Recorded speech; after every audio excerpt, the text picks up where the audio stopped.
Welcome to the Secrets of the Shag, Part 1, Shagging in 5 minutes or less. I'm Fessa John Hook. Now, the secret of the shag is in attitude and style, but sometimes those two things can get confused. Everyone has a true, unique style, but some are confused about their attitude until their attitude becomes their style. Let me give you an example. Have you ever seen someone who says, well, I don't know how, that's why I don't want to do it. Or I'm afraid I won't get it right. Or I'm afraid I'll make a mistake. These are not fun styles. Mostly the people who do those are mostly like this here.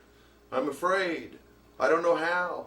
I'm afraid I'll make a mistake. Those are not fun styles. But the truth is that they're not styles anyway. Those are attitudes. But when we get trapped in those attitudes, pretty soon the attitude becomes the style. It's a kind of personality paralysis. Your true style, the one that's unique to you and you alone, can be trapped by those attitudes. But the 4 basic attitudes of the shag will unleash the true inner you and your unique inner style.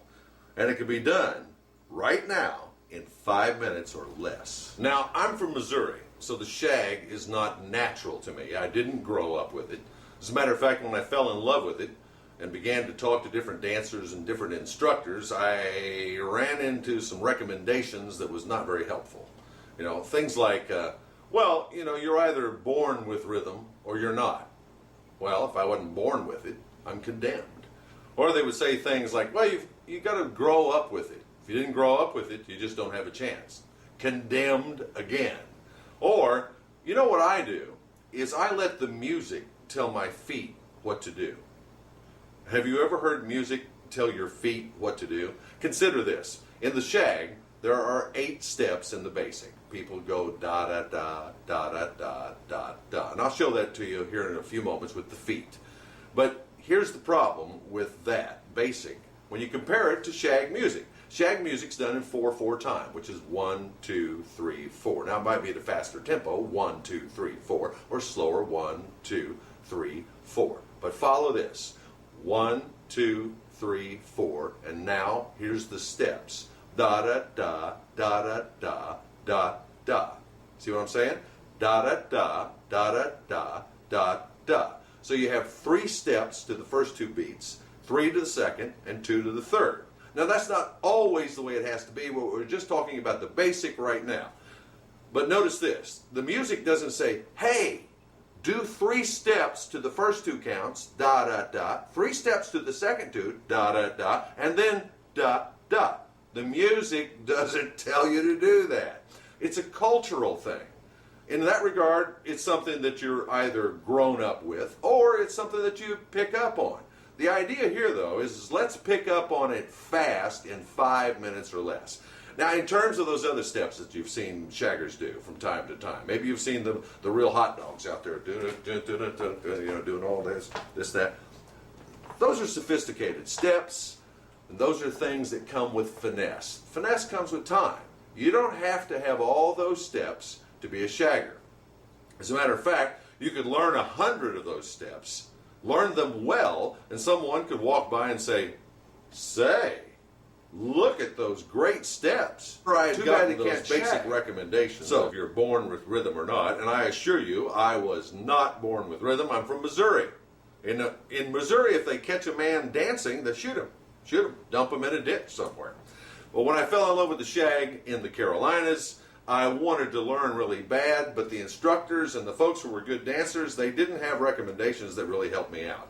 So I decided to go back and talk to the pioneers. And I had the good fortune of speaking to Lacey Moore, one of the great pioneers and one of the very first inductees into the Hall of Fame. Lacey started dancing in 1938, but in 1945, he had become better and better and was dancing at the beach a lot rather than in Greensboro, North Carolina. And Lacey gave me some tips that were particularly good.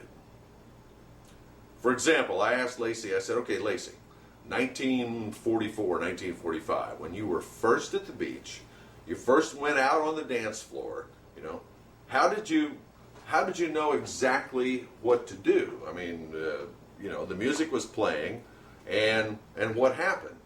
And he said, Hook, we made it up. That's attitude number one, folks. It's a made-up dance.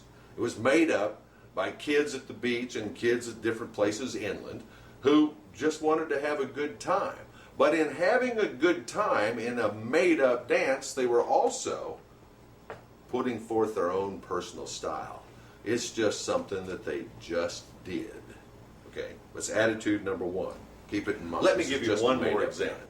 The same fella came up to me one night when I played this song, which you ought to be able to hear in the background. Nice little harmonica, nice little smooth moving tune. And he came up and he said, Hook, he said, nobody's going to dance to that tune. It's too slow. You know? And I said, maybe it's too sexy. Is that it? And he said, no, it's too slow. There isn't a single woman in this place that'll dance to that tune. And I said, I'll tell you what I'll do. I'll bet you a six-pack that there's a woman in this place that will dance to that song. Do you understand me? And he said, okay, I'll bet you a six-pack. Now, see, what I didn't accept was his assessment, you know, because we don't accept the assessments of the crowd. We bet a six-pack. I went out into the crowd. I looked for a lady that was a freestyler, a lady that had the four basic attitudes. Now, we've only covered one and two so far. I finally found a lady like that. I danced with her for 6 minutes. It's a 6-minute song. When I came back, I looked at him, and he said, okay, I'll get you your six-pack. I said, oh, by the way, didn't your wife look a lot better dancing with me than she does with you? That's one more example for attitude number two in the secrets of the shag. And that is what I call the KMA attitude. Matter of fact, it's named after a famous club in North Myrtle Beach. There were a group of lifeguards in the 1950s who began to call themselves the KMA Club. Now, to the public, they would say that that meant the Knights of Mystical Adventures. But to the shagger, everyone knew it represented attitude number two, which is kiss my after parts. As a matter of fact, there's a great song that demonstrates that.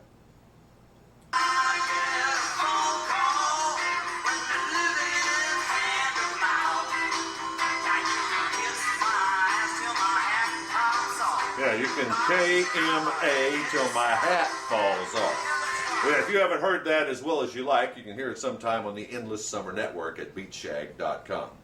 I was very fortunate to learn how to dance from a group of freestylers. It's what I call my Shag Line.